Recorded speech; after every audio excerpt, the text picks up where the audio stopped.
Have you ever thought about what it might be like to not be white, to not be straight, to not fit into what the norm of today's society is? I haven't.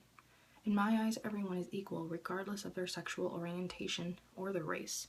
Shouldn't everyone feel this way about their fellow citizens? I would think so, but sadly that just isn't the case in today's society.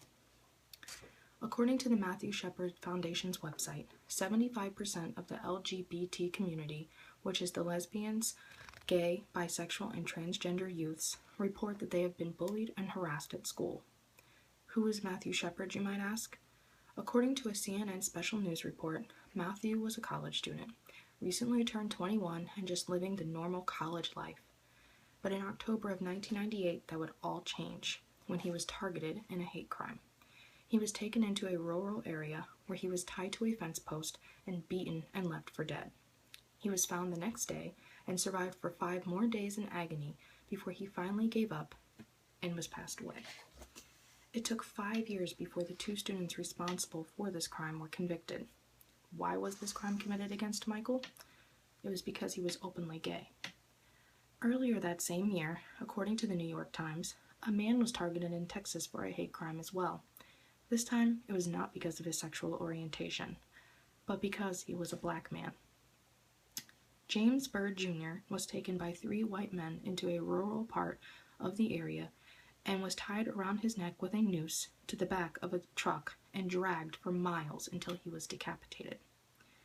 Why are such horrendous crimes allowed to happen so often? In 2009, President Obama signed into law the Michael Shepard and James Byrd Jr. Hate Crimes Prevention Act, also known as the Matthew Shepard Act. He signed the law into effect in October of 2009 with the mother of Michael Shepard and the sisters of James Byrd Jr. by his side as a way to honor the deaths of the family members that they lost. I was not even aware until I began the research for this speech that there was actually a law against hate crimes, and that the FBI has a special division that works on hate crimes that local agencies don't want to handle. Why isn't something like this something a local agency would want to handle? Something that is happening to the own people in their own areas. With gay marriage recently being legalized, I believe that hate crimes will become a bigger problem. Too many people in today's society are focused on what is normal and what falls outside of the norm. Too many Americans being normal is being white and straight, living the middle-class lifestyle. It is 2015, and that just isn't the case anymore. America is such a diverse country, and it is time that we all start accepting everyone, including people of different races and different sexual orientations than the normal person that they are used to. When it comes to spreading the word about hate crimes, Matthew Shepard Foundation is doing the best they can to get the information out there.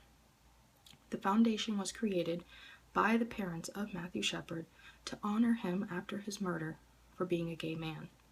The foundation's website states that they seek to replace hate with understanding, compassion, and acceptance through their educational and outreach programs, where they travel all across the country trying to spread the word against hate crimes. Donations are accepted through their website to fund their journey across the country in order to spread their message. I will leave you with this statistic.